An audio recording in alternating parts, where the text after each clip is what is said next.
Well, it's a very warm welcome back to second half independent off-tube studio commentary from the game at Selhurst Park, where Palace are trailing by a 1-0 against Aston Villa. The goal for Villa scored by Matt Targett.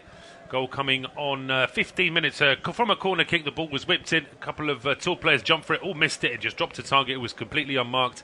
Quick finish from him, but a disappointing goal to concede from Palace. And overall, despite some good play towards the end of the half, it has been a disappointing game from Palace so far, really. No shot on target. They need to show a little bit more in this second half if they're going to have a chance of getting back into the game. It's myself, Paul Szczerbakowicz, and Jack Deaton taking you through the action. Jack, I think we were both surprised at just how flat Palace were for long spells in that first half. Oh, yeah, there was very little of anything, was there, from them? They just didn't put in the sort of level of performance that we've expected from them. They had spells of having the ball, but the middle of the half they just gave up and stopped playing the way they've played all season. They were trying to lump long balls forward. It wasn't working. It was like taking a step back a year to the Roy Hodgson era. It just looked disjointed in comparison to what we've seen so far from them. So I think it's been disappointing from that perspective. They've got an early free kick, though, in a good position. They do. It's a free kick over on the right-hand side, taken by Milivojevic, whipped in towards the edge of the 6-yard box. It was almost hit Mings on the back there, but it just about stops the ball reaching its intended target. It's then swept away back into midfield. It was Mitchell who played the ball down the left-hand side for Zaha. Zaha trying to get away from McGinn. Referee playing the advantage, and it works in Palace's favour because Zaha plays the ball over towards Elise. Not sure that heading that one towards the middle of the box was the best thing for Elise there. An easy save from Martinez. He needed to take a step back and bring it down on his chest, and he didn't. He chose instead to almost think about attacking it with his head without actually doing anything, and in the end it was just a harmless nod up in the air and easy for Martinez. Here comes Zaha again, though. It's a bright start from Palace in the first couple of minutes. Zaha gets all the way to the byline, puts a right-footed cross in this time, which is headed away by Ashley Young, and now it's Leon Bailey trying to bring the ball away here for Villa. Well marked, though, by Mitchell, and Mitchell doesn't take no for an answer. Puts the ball out for a throw. Just to remind you, no changes from the 2 11s we saw in the first half. So for Palace, it is Vicente Gaeta in goal with a back four of Joel Ward, James Tompkins, Marc Guehi and Tyrick Mitchell. 3 in midfield, Conor Gallagher, Luka Milivojevic and Cheku Kuyate, with Michael Elise, Wilfried Zaha and Christian Benteke as the 3 up front for Villa. It is Emiliano Martinez in goal, a back four of Matt Cash, Ezri Konsa, Tyrone Mings and Matt Targett. The 2 in midfield, 2 defensive midfielders, John McGinn and Marvelous Nakamba. The 3 ahead of them, Leon Bailey, Jacob Ramsey and Ashley Young, with Ollie Watkins as the front man. The ball is now back with Gaeta at the edge of his own penalty area. It goes over towards Ward on the right-hand side. Elise being closed down by a target straight away. And that's the other problem for Palace, is they need to improve, whilst at the same time Villa have got something to hold on to with this lead. So it really is going to take a big change here from Palace, I think, to try and change the result in this game. Yeah, I think if they look to really step on and cause Villa problems, I don't think Aston Villa, if they sit back and try and absorb pressure for the full half, I don't think they'll be able to do it. I think that rear guard will be penetrated at some point. You know, it's a team that lost 5 in a row up to last week. You know, Steven Gerrard's only been there, not even 2 weeks yet, so they won't have changed too much defensively. So I think if Palace can really get at them and cause them problems, they will score goals.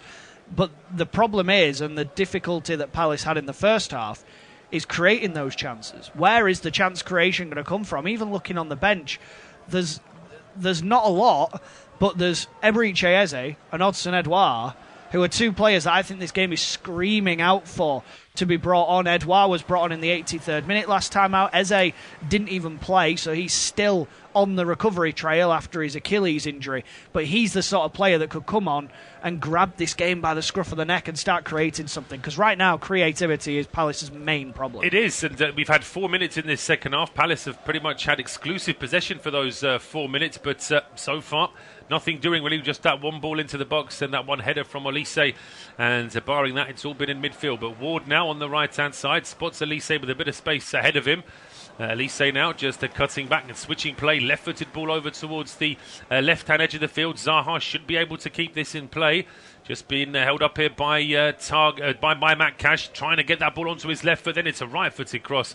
Just catching practice for Martinez. Yeah, idea was right. He did well to open up the space for himself and then just looked to try and float it towards Benteke, but you float it that close to Emi Martinez and he'll take it every single day of the week.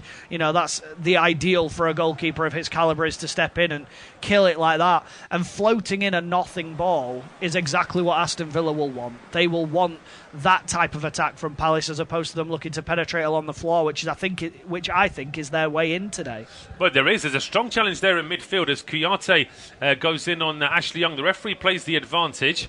And Villa did get down the left-hand side before being stopped at the edge of the area. And now a ball played up towards Elise. Tries to play it early to Benteke. That's well dealt with by Tyrone Mings. And the visitors now back in possession in midfield here with John McGinn. Drops her shoulder, trying to get away from Kouyaté. And he managed it. Can't get away from Milivojevic, though. Strong challenge there from the Palace captain. And that will be a free kick.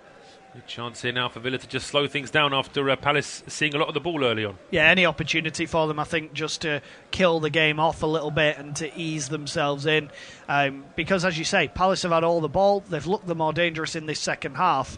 But Villa have also sat in, made it difficult, and Palace still haven't created a chance. As much as they're on the ball more, as much as they're getting into good areas, we're still not talking about clear-cut chances. We're not talking about saves from Emi Martinez. We're talking about him dealing with comfortable balls into the box. So plenty of frustrations, I think, for Patrick Vieira. But as I say, I want to see Eze come on. I want to see Edouard come on. And I want to see them really take the game to Aston Villa, which at the moment they're not doing. Well, they've got to try and do something, haven't they, as you say, because so far it is just a little bit comfortable there for Steven Gerrard and his assistant Gary McAllister. Just had the shots of them on the Villa bench. But it is Palace in possession. Milivojevic with the ball out towards the right-hand side. Space here for Elise. He's got Gallagher ahead of him. He tries to cross it into the box. Charged down by Matt Targett. There's a strong challenge there on Bailey, but no free kick given. And the chance here now was Villa try and push forward down the right-hand side. Options here, left and right for Bailey. Goes back towards McGinn. McGinn then finds Nakamba inside towards Ramsey. Nakamba back over towards the left-hand side here for Targett. A couple of options for Targett, but Palace are back in numbers. And Villa just forced to go back into their own half and start again. But again, there just seems to be a little bit of ease on the ball from Villa. We've seen Palace already trying to get that one perfect pass, that one long ball to start an attack. Villa don't feel forced to do that, so they can just slow things down. Yeah, exactly. They're happy to take their time. They're not feeling the need to absolutely push on and cause problems because they don't need to. They're 1-0 up. For them, it's just about ball retention as opposed to actual creating attacks. But as I say, if they continue to do that, if they don't kill this game off, they leave the game open for Crystal Palace, who are a side that can come back from losing positions and still get points. So I think there's a little bit of Villa being calm and collected on the ball, which is what you want and what Steven Gerrard wants. But there's also a bit of taking too long and not killing this game off, because I think Palace are there for the taking today. Well, just as you say that, bit of a loose ball there from Nakamba. He crashes straight in towards Zaha. The referee blows for a free kick 35 yards out with Gallagher still breaking into the box. I just wonder whether or not Palace would have liked that move to carry on, and certainly the suggestion from Milivojevic and his players is that the referee's made a bit of a mistake there. I'm not sure. I know why they're frustrated and why they think it should have gone on, but to be fair, I think the Villa defenders sort of stopped the second that they knew the free kick was given. It didn't look like they were still trying as Gallagher sort of weaved away and got his space. So for me, I think if Villa had have been continuing to play on, I don't think the chance would have come about perhaps as easy as it did. The challenge from Nakamba is rash and late and silly. He doesn't need to do it.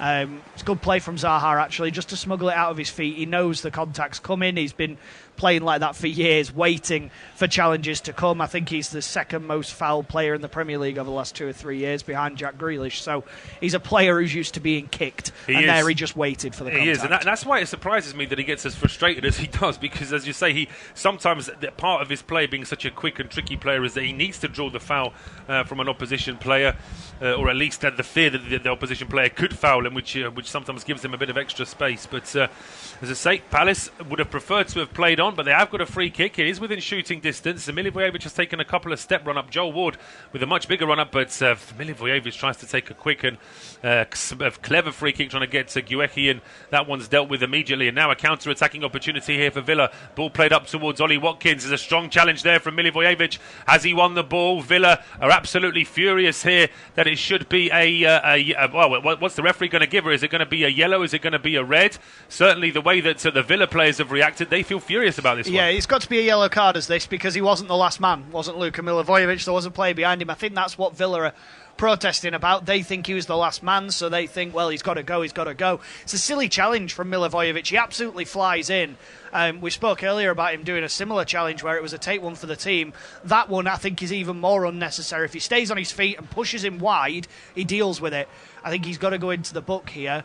But it looks like Michael Salisbury is just perhaps firstly listening. Oh, there we go. He is going to his book now and he's going to give a yellow card.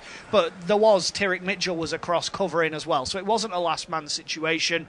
But it's a silly challenge from Milivojevic, and a booking, I think, is the right thing. But I'll say certainly the way that McGinn reacted, he felt as though it was a nailed-on red card. But seeing that challenge again, Milivojevic wasn't actually too far away from getting the ball. Well, I think he gets the ball and then knocks it into... I think he wins the ball there. He does catch the man perhaps on his way through, which is why it's a foul.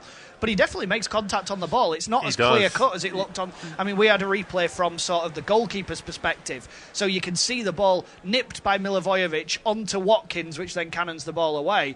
So a yellow card's the right decision. And it is a foul and it is a silly challenge. Milivojevic is paying for previous sins as well, isn't he? Of course, the kind of player that he is...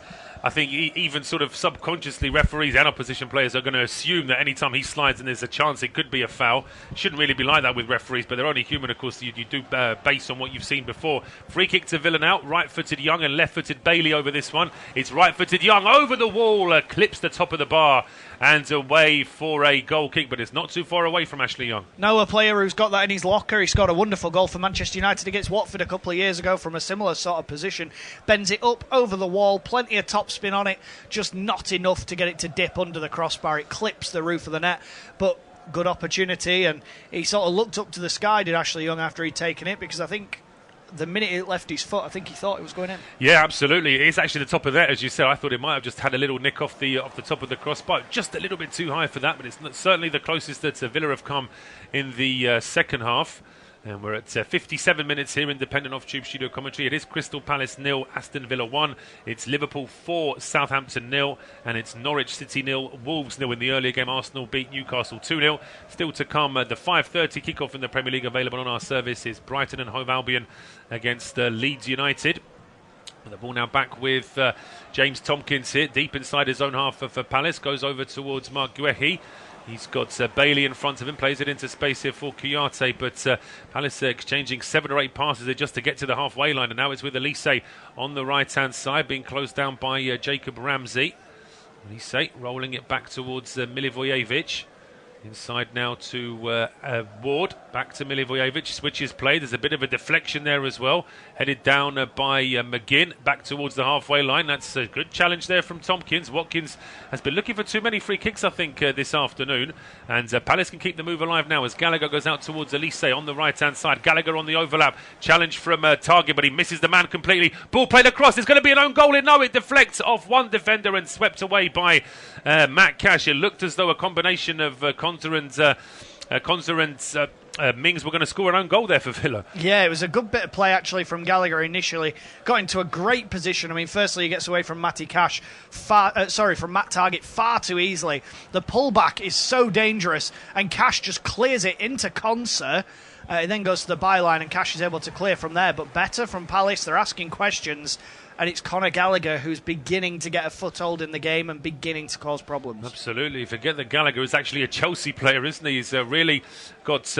really has sort of grown into a top player this season, having had a couple of spells at West Bromwich Albion. Now a header away from Marvellous Nakamba. But I think the referee's going to stop play here, not for a foul, but for a head injury to Cheku Kouyaté. Yeah, he just went up in the air. I'm not sure who he went up with, but he... I think he's actually, as opposed to heading the ball, he's heading an opposition player. He seems to be okay. We're just seeing a replay again of this Gallagher opportunity as he pulls it across. And I think there was perhaps half-hearted appeals for whether it hit a hand as Cash cleared it. Not one replay that we've seen has actually suggested it, as the change that I've been praying for is happening. Eberechi Eze is coming on. Eberechi Eze, the former QPR man, he's getting ready to come on, and he comes on for Milivojevic. So that is quite an attacking change there from the manager Patrick Vieira. Just looking at, I would assume this just means that Palace are going to have 4 at the back, 2 in midfield, a line of 3 attacking midfielders, and then Benteke ahead of him. Yeah, nailed on. I think it has to be that. The only other potential thing, and actually you can see now that it's setting up, but the only other way they would have done it was Eze go across the left, and Zaha helps Benteke even more, and they play sort of a 2, which is what they used to do under Roy Hodgson. They played sort of a 4-4-2 with Eze on the left. But yeah, he's settled into that number 10 role. And he's got a big half an hour here to come on, make a difference, and hopefully show the same level of quality that we saw when he played last season. Absolutely. He's frustrated with an injury which just disrupted his season last year, Eze, but he is a very, very good player, and certainly sort of in that Zaha mode, perhaps slightly more central in the way that he plays. But Zaha now fighting to win the ball back here for Palace, and he does so. Plays the ball into Mitchell, who is still forward after the previous move, and now he finds Zaha, edge of the area, overlap here from Mitchell, gets to the edge of the area, puts a cross in, challenge from Cash, and it's out for a corner. You've got to say that Palace have improved in this second half, but barring a couple of crosses, Villa have been able to match them. Yeah, they've been loads better. They've just stepped up, haven't they? They're stepping onto Aston Villa. They're winning the ball in dangerous areas as well, as opposed to just letting Villa get into the half and then win it. They're actually pressing them. It's much better from Crystal Palace, and hopefully a goal will come for them. Yeah, 7th corner kick of the game. Palace lead that count 4-3, but the ball in from Eze. It was an in-swinger from the left-hand side. It was flat, it was low, and it was easily cleared by Ollie Watkins. Back in, and it's out for a throw now on the left-hand side. Zaha inside towards Kouyaté. Zaha under pressure there from McGinn. Wins his side a throw, and he goes back towards Gallagher. Gallagher now on the halfway line over towards Joel Ward. Elise now on the right-hand side. Options for him, but he just prefers to go back to Tompkins. Almost underplayed that pass. Bailey was lurking, but Palace do stay in possession. It's now back with Conor Gallagher. He plays it back to Joel Ward, looking to try and switch play over towards the left-hand side. It finds Wilfred Zaha. Not sure he was the intended target, and I think potentially there might have been an offside. Whether it was him or whether it was the player that was meant to get the ball in the first place, it's an offside now against Palace. Yeah, Mitchell was the intended target initially. I'm not sure whether Mitchell's actually flicked it on, which has then put Zaha offside. Just seeing a replay of it now, because it's a good ball forward, actually. And Zaha is on there. Well, it's very close, isn't it, between him and Matty Cash? He's definitely on. If Mitchell flicks it on, he's on. But it was very tight as to whether Matty Cash was playing him on. I think he's a little bit unlucky there. I think it was a very quick decision to say that he was offside, and even having seen a very slow replay there, I'm still not entirely convinced that there was an offside, but it is a free kick now to Villa. They certainly won't mind. Long clearance now from Martinez, headed on by Watkins at the edge of the area. It's kept alive by John McGinn on the right-hand side. Under pressure there from Kouyaté, gets away from Kouyaté, takes him on for pace, and is able to leave the ball here for Bailey. Bailey doesn't want to use his right, gets it onto his left, cuts back onto his right, and that allows Kouyaté to bring the ball away. And I think that's really disappointing there from Bailey, because he had plenty of time to pass the ball forward. Now Palace making a bit of a mess of it as Kouyaté looking to switch play over to Benteke. Eze coming out from his own half, gets in the way and deflects it out for a throw to Villa. He's done it a few times today as Leon Bailey, where he's just tried to do too much. He's taken 1 or 2 touches too many and then left himself an uphill battle to create anything else. So that would be the main disappointment, I think. Villa, incidentally, are stripping off Douglas Luiz to come on. So perhaps a reaction to Eberechi Eze coming on by bringing on a more defensive-minded midfielder to try and, compress that midfield. Absolutely. Well, Villa started with the tactic that Palace now have, and it looks like Villa are now going to revert to the tactic of a 4-3-3, as in taking off potentially either Bailey or Ramsey to fill up that central midfield to join McGinn and Nakamba, unless, of course, Stevie G is going to surprise us all and take off Nakamba, who's on a yellow card. That might be the thinking there from the new manager. We'll have to wait and see. But 64 minutes gone, independent off-tube studio commentary. It's still Palace 0, Villa 1, and Palace certainly seeing a lot more of the ball in this second half. Still not really testing Emiliano Martinez, though, as Elise and Eze now down the left-hand side, exchanging passes. Ward's gone on the overlap. That's where the ball has gone. Ward puts the cross in, charged down by Nakamba, and then cleared by Target up towards the halfway line. Tompkins is there, marshalling that one back towards his goalkeeper. And still a decent pace to this second half. But you just feel as though Palace are doing more, but still not quite enough. Yeah, it's a different game to the first half, because Palace are actually consistently having a go. They're holding the ball more, they're playing it around. They're the team that are asking the questions, which is loads better than the first half from their perspective. However, they've still not forced Emi Martinez into a save. And No, that would be the biggest concern, I think, for Patrick Vieira, is that his side are doing all the right things, but that final ball in the final third isn't there. Still missing, isn't it? They still can't quite get that final ball in. And here come Villa now as well, as Ramsey brings the ball out, finds Watkins at the edge of the area. 3 Palace players surrounding him, and that was enough to dispossess the Villa number 11. And here's Gallagher now bringing the ball out for Palace. Eze over towards Zaha now on the left-hand side. Just stands his ground momentarily, plays it square to Eze. There's Palace players over here on the right-hand side. If Eze wants to use them, just plays it short to Benteke. And then he tries a very, I think put diplomatically, a very hopeful pass towards Wilfried Zaha. I.e. it was a good few yards away from its intended target. And it's cleared by Cash out for a throw to Palace. But we are going to see that change now. And it is going to be Jacob Ramsey. So it's a tactical change here from Steven Gerrard. He's taking off perhaps a slightly more luxury player in Ramsey and bringing on slightly more workmanlike and defensive-minded Douglas Luiz. Yeah, to be fair to Ramsey, I think he's battled incredibly well. He's got back a lot, especially in the first half. He was doubling up and helping Matt Targett out. He's put a shift in, but I think they need somebody who's going to put some challenges in, someone who is going to just occupy Eberechi Eze, and I think that's what Douglas Luiz will do. He'll go on and he will just stand on the toes of Eberechi Eze and try and keep him quiet, just to try and get Aston Villa through and get themselves another 3 points under Steven Gerrard. That would be the idea, and it certainly would be a really good start for Steven Gerrard, winning in his first game, now winning away from home in his second game, if that's what's going to happen this afternoon. Still got a bit of time before he can start celebrating this first away win. But, of course, from Villa's point of view, they went on a horrible run before that Steven Gerrard appointment, having beaten Manchester United away at the end of September. They then lost away at Spurs. They lost at home to Wolves, having led 2-0 very late on. They lost away at Arsenal, lost at home to West Ham. That's probably the game where Dean Smith was virtually sacked. And after that 1-0 defeat away at Southampton, there was a managerial change, but then Steven Gerrard's come in. They beat Brighton in their first game, and they're looking good in this second one, but they've had a lot more work to do in defence in this second half, as Gallagher now plays the ball over towards the left for Wilfried Zaha. He's got Mitchell on the overlap. He's got Benteke ahead again. It's the wrong pass there from Zaha. Good work there from the Camber to see what's happening. He tries to then bring the ball out. He was almost out of play himself. Just think that maybe Zaha could have waited a second and let Nakamba bring the ball out for a throw. Yeah, he didn't need to dive in, did he, Wilfried Zaha? But I think he was frustrated at the fact that his pass was poor. He was the man who gave the ball away and then just wanted to stop Villa from breaking.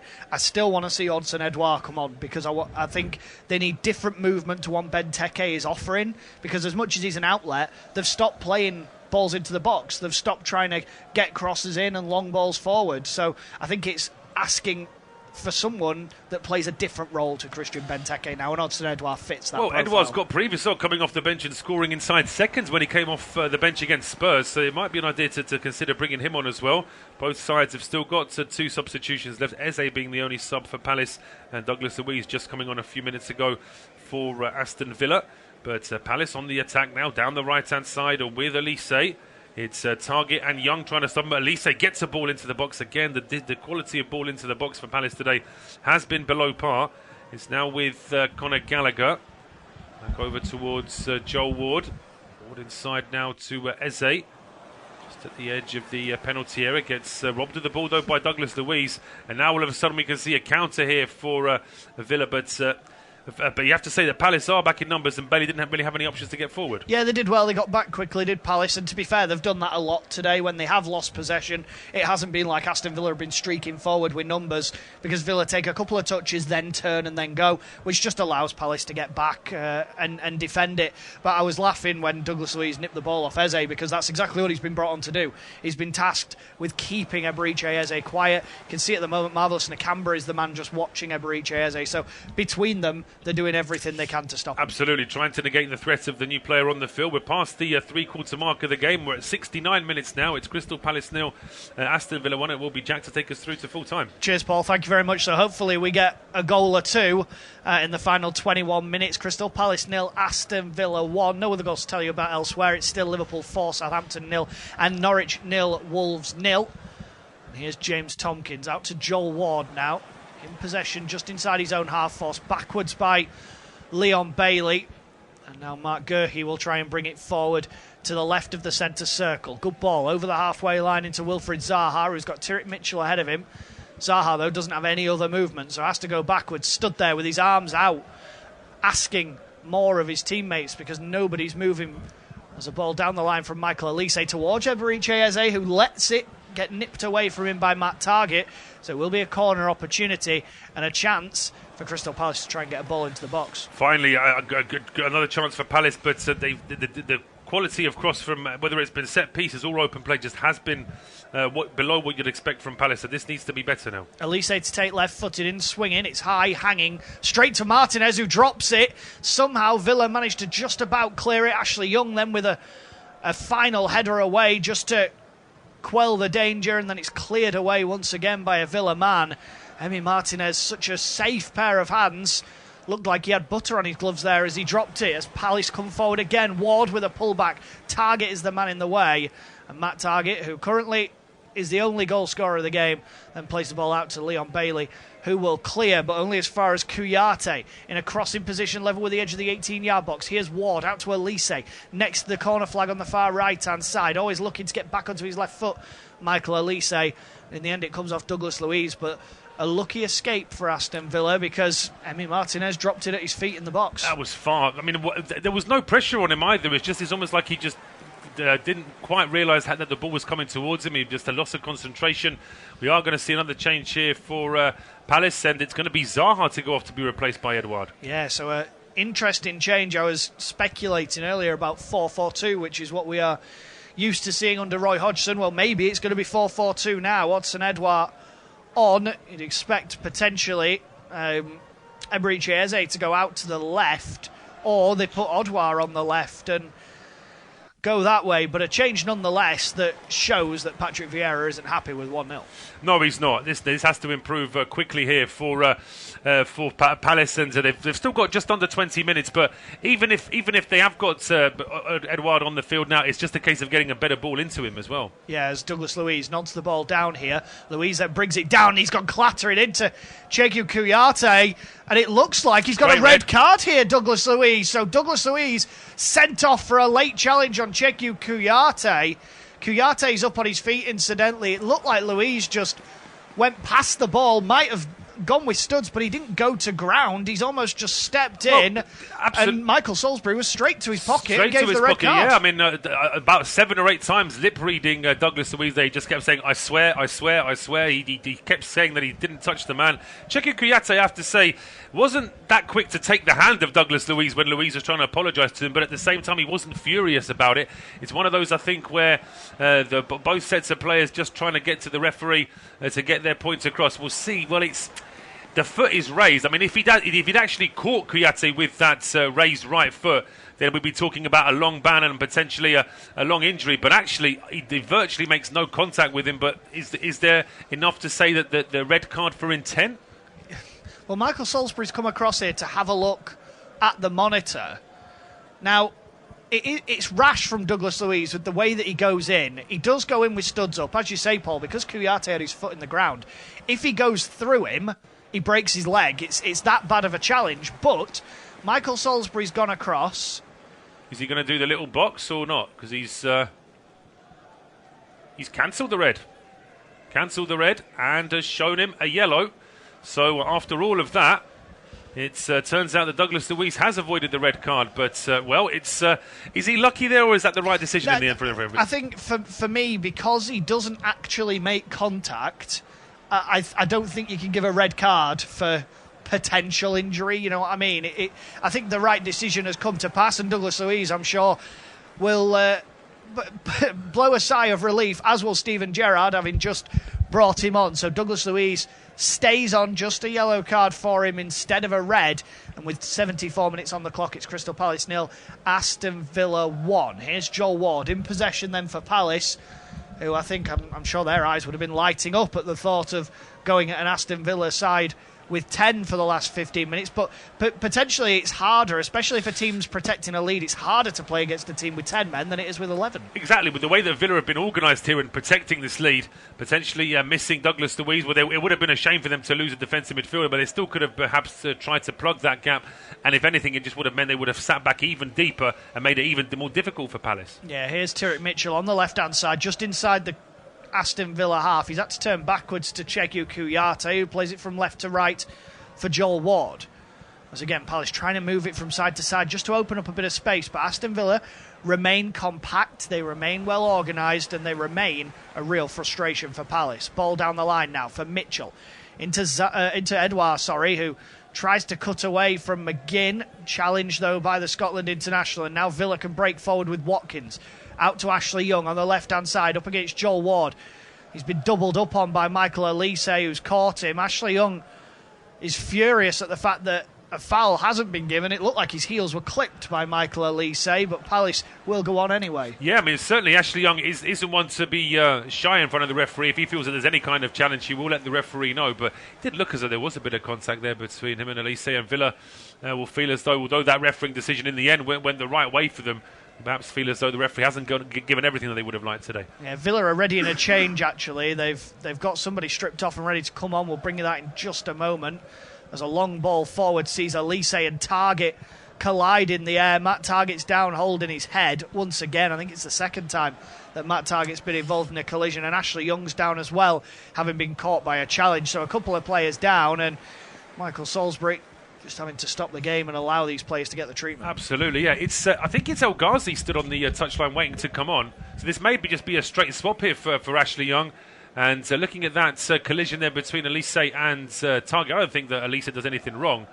But we'll just see from this replay, as he caught the man a little bit. Well, that right arm is leading forward a little bit, isn't it? Yeah, I'm not sure whether there's actually that much contact. And then we see Kouyaté with a bit of a naughty follow-through on Ashley Young, where he just stood on the ankle of Young. Young was down on the floor in front of him. It's not like he could have particularly done anything different there, Chegu Kouyaté, and also it's not like he stamped. But regardless, Matt Targett is back up now, gingerly walking off, as Marvellous Nakamba here is having a conversation, I think, with Tyrone Mings, not happy about something. As Paul alluded to, El Ghazi is going to be the man coming on for Leon Bailey, and it is about as like for like as you can get. It is, absolutely, yeah. On the same side as well, El Ghazi, although he likes to play, or he can play on the left or the right, El Ghazi. I'm just wondering with Young on that left-hand side, it's probably makes more sense for El Ghazi to go over to the right-hand side. We'll have to wait and see just how this is all set up, but the free kick taken quickly, a ball straight away played to El Ghazi. Yeah, lofted forward. El Ghazi managing to win his side a throw-in here, midway inside the Crystal Palace half. On the left-hand side, Matt Targett, the man going across to take it with just under 13 minutes left to play, plus any time to be added on in a second half that's flowed relatively well. Not been much in the way of stoppages so far, but also not been much in the way of clear-cut opportunities. As El Ghazi offloads the ball to Douglas Luiz. Now Ollie Watkins trying to turn away as Villa look to turn the screw here, potentially, to try and get themselves some breathing space. In the end, Watkins' run came to nothing, and now Palace can try and break forward with Conor Gallagher towards this left-hand side, into Marc Guehi, who helps it from left to right to James Tompkins, and now Joel Ward with Michael Elise on the touchline on the right-hand side with space. He carries it over the halfway line up against Douglas Luiz, finds Eberiche Eze, now Elise again. Edouard round the corner looking for Eze, who was just kept touch tight by Matt Targett, who prevented him from getting there, but Palace have won it deep in Villa territory, and Joel Ward, right-hand edge of the 18-yard box, tries to get the cross in, blocked by Matt Targett straight up in the air and behind for a corner. Well, after a little spell where it was just that bit more difficult for Palace to get forward, have now got themselves a corner kick, having worked well down the right-hand side. But the quality of crosses from Palace has been disappointing there. This needs to be a much better ball in from Elise. It's not, though. In towards the near post, Tyrone Mings able to get there ahead of Marc Guehi. So it will instead be a Crystal Palace throw-in. And there's a problem here potentially for Tyrone Mings. I say that, he's back on his feet now, but he was rolling around on the floor initially, I think claiming a foul. Now he's up protesting as Conor Gallagher floats a ball in towards the back post. Tompkins helps it back across goal. It's Kouyaté. Oh, it's not. It's Benteke, who tried to take a couple of touches back to goal. He's looked to sort of hit it on the turn, maybe about chest height on the volley. In the end, it comes to nothing because Emi Martinez is well placed, and it's not quite straight at him, but it's within comfortable reach to his left-hand side. We know that Benteke does have that particular specialist skill, doesn't he? He's very good at overhead kicks. That's one at Old Trafford always springs to mind, although it was in a game where Liverpool were getting hammered anyway, but it was still a fantastic strike from Benteke, and certainly shades of that on this occasion. Just couldn't quite get it into the corner as much on this occasion, and now Joel Ward's been caught in possession at the edge of his own box. Yeah, by Ollie Watkins into John McGinn now, back for Douglas Luiz, who's just pushed to the floor by Chegu Kouyaté. Nothing given though by the referee, and a chance for Odsonne Edouard now to try and stretch his legs on this near left-hand side. Skipping infield against Ezri Konsa, tries to slide it in for Benteke. Benteke at the byline, inside the area, looking to pull it back for Eze. Well tracked by Ashley Young. That's what he does very well. You can never fault the engine of Ashley Young, and he gets back incredibly well there to win it. There's a ball over the top for Douglas Luiz.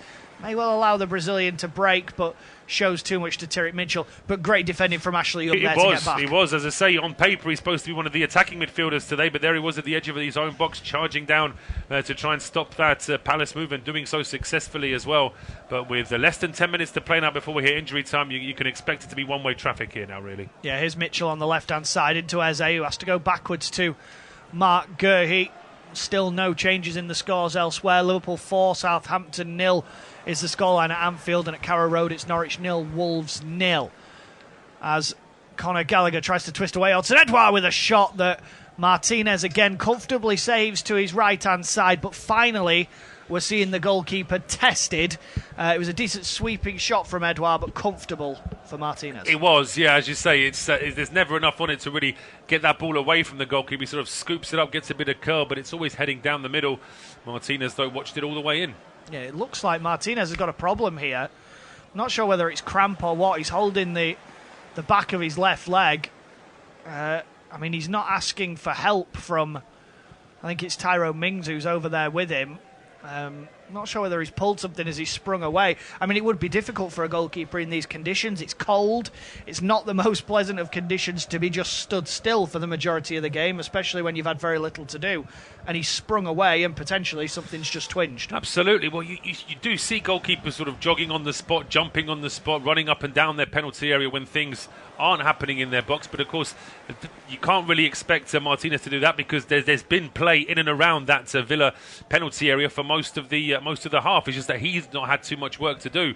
Jed Steer, the sub keeper, is warming up here for Villa. They have still got one change left, so potentially they could certainly bring him on if needs be. Yeah, it might just be one to watch. They may well just keep him on the back burner at the moment, so I wouldn't expect to see another change for Aston Villa just yet while they monitor Emi Martinez, who is back on his feet now. He got the obligatory stretch for cramp that players seem to get, so he's had his legs stretched out. So Jed Steer is still out warming up, so would suggest that perhaps it's one that Aston Villa are keeping a keen eye on as Martinez puffs his cheeks out before clearing the ball away right-footed, and again he could feel it twinge. There was a grimace on his face as he cleared that ball away. And in the end, it's in the hands and then the feet of his opposite number, Vicente Guaita. Out now to Marc Guehi with 7 minutes to go. I'd expect there to be maybe 3 or 4 minutes added on as things stand at the moment because of all the stoppages we've had over the last few minutes, plus the red card incident. As Gallagher goes back to Ward on the halfway line. Ward from right to left finds Tompkins, and now Guehi, as they just look to try and create something here, Crystal Palace. Here's Eberechi Eze into Tyrick Mitchell. Back for Eze once again.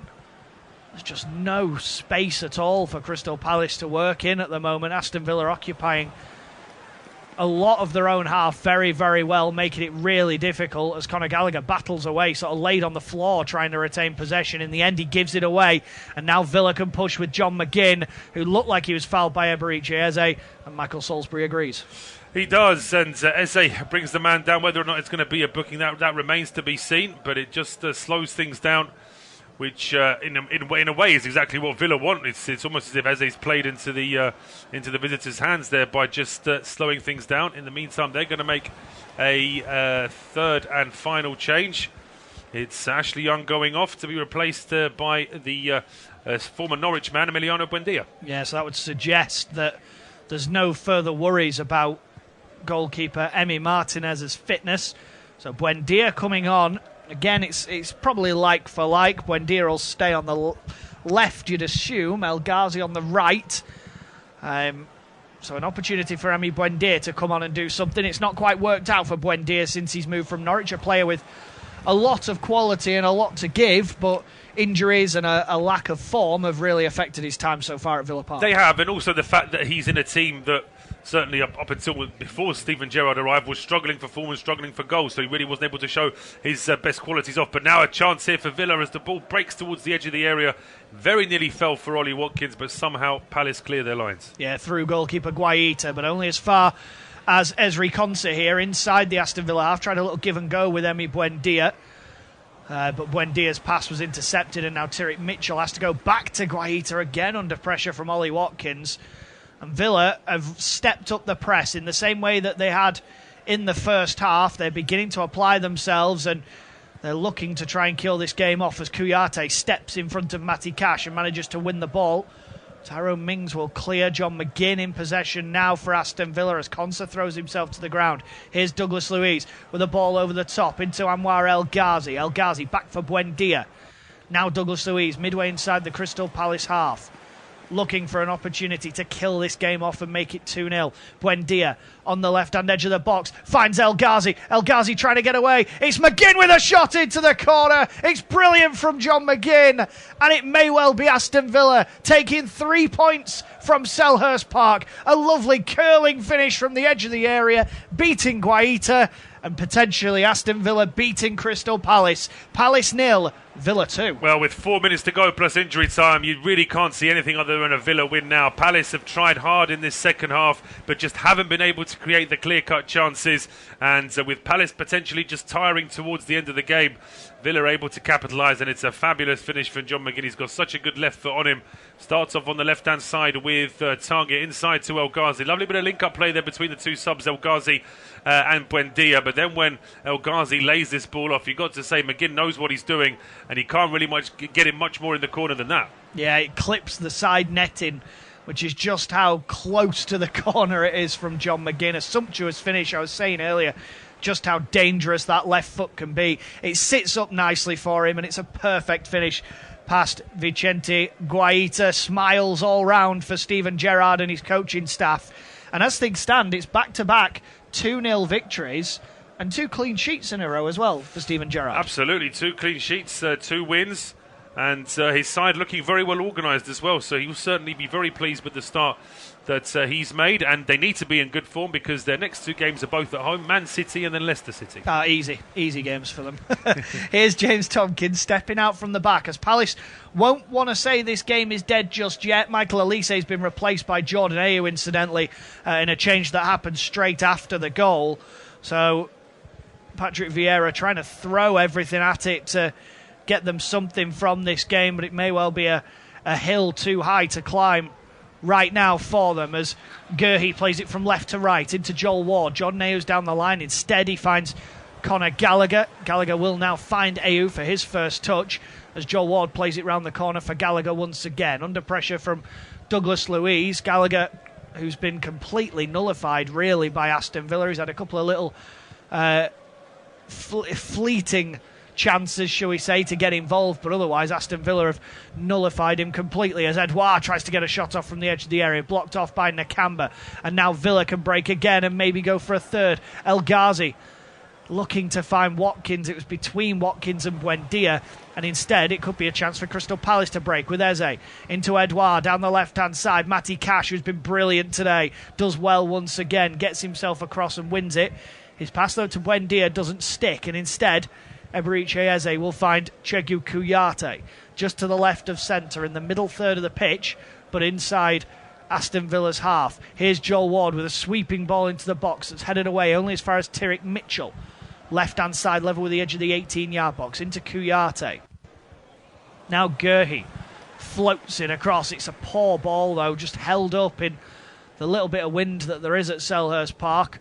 And now Ayew trying to go through the legs of El Ghazi, who wins it back. And Villa once again are trying to break, but El Ghazi's pass is too heavy and it will go out of play. And the last few minutes where we've seen Palace get forward, get into good areas, but not create something, is really the story of their 90 minutes. Absolutely, that was the case before in that short period at the start of the game before Villa took the lead. It was also the case after Villa scored that Palace had a bit of the ball and couldn't do anything with it. And the start of this second half, both of us noted a real improvement from Palace, but in the end it wasn't enough. And Villa more clinical in front of goal with that second strike. McGinn giving them a 2-goal lead, although Villa are caught in possession now, potentially a chance for Palace. Yeah, with Gallagher into Ayew, who goes for goal from distance, but it's a long, long way over the bar. And it's going to be a goal kick. It's finished at Anfield. Liverpool 4, Southampton 0. Their impressive season goes on as we head towards time added on at the end of the game at Selhurst Park. It's still Norwich 0, Wolves 0 in a real classic at Carrow Road. As Emi Martinez swaps sides, just runs the clock down a little bit more here as we wait for the board to go up. And 6 minutes have been added on at the end of this game, and 6 minutes seems a lot from Martin Atkinson. There has been stoppages here and there, but 6 seems too many. 6, I think, is probably 2 more than we were both expecting when you consider that. So, yeah, I mean, the VAR decision actually was very quick. Referee Michael Salisbury watched 2 replays, and the camera is just, the monitor is just a few yards away from where the foul took place. We've had a couple of substitutions. We've had a goal. Martinez was down for a moment, so was Mings, but I think that 6 minutes is excessive, but that will spur the home side on to try and do something here. It will, yeah, it gives them an opportunity, but maybe it's Villa who are going to kill it. Watkins trying to get away, goes down under a challenger. Gallagher gets back up, then goes down in the area again. This time Joel Ward, the man who put the challenge in. It looked like Ward won the ball as Watkins went down. Palace will then try and break, but a poor pass gives it away. Was it a penalty for you, Paul? It didn't. I don't think so. I do think that Ollie Watkins has been crying wolf all afternoon. I mean, there hasn't been too many tough challenges on him, but he's been looking for a free kick every time. Here comes Eduardo for Palace. Yeah, he's got Ayew to his right, Benteke to his left. He finds Ayew inside the penalty area up against Target, trying to get to the byline. Target goes to ground. Ayew will pull it across, headed away though by Cash. And now Douglas Luiz can break, and the game is very stretched because Palace are flooding forward. Villa are sitting back, but with the option of a counter-attack. Here's Eze trying to turn away. Has an option to the right, which is Jordan Ayew. Ayew takes a touch, has a look up here, up against Matt Target, into the area, tries to get to the byline. Again, Target marshalling him, and it goes behind for a corner. Corner kicks are still over 4 minutes of injury time to play here, so you would have thought that if Palace can get a goal, let's say from this corner kick, then they would still give them enough time to try and go for an unlikely 2-goal, recovering that to 2-goal deficit. But no, just seeing those 2 challenges on Watkins, I don't think there's any penalty there. Eze to take the corner, right-footed out, swinging from the far side, lofts it in again towards the near post. Ward flicks it on, it hits Benteke on the side and goes away for a goal kick. But again, as we've said all day, the standard of set pieces from Crystal Palace has been really poor. It has been poor, and that's the thing that's frustrating, I think, for Patrick Vieira is that the 2 things that have let his side down today has been organisation and defence, particularly in terms of how the first goal was conceded, and the quality of crossing. 2 things that really can be worked on quite easily at training. So that's something that the Palace coaching staff have got to try and address in the next few days, although there won't be much time because there's a full round of fixtures in midweek. Yeah, Martinez to take the goal kick then, lofts it long, seems to have shrugged off that earlier thigh strain. As Ollie Watkins can't keep it in play, goes away for a Palace throw-in on the halfway line. On their right-hand side, Joel Ward into Chegu Kouyaté, across now to Marc Guehi. As Paul said, a couple of big games coming up in midweek. Palace travel into Ellen Road to take on Leeds United, and Villa hosting Manchester City.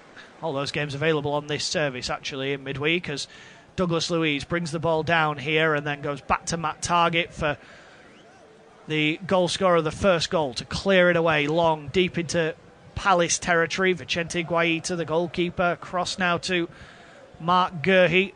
And Guehi into Tompkins. The seconds ticking away of the 6 minutes added on.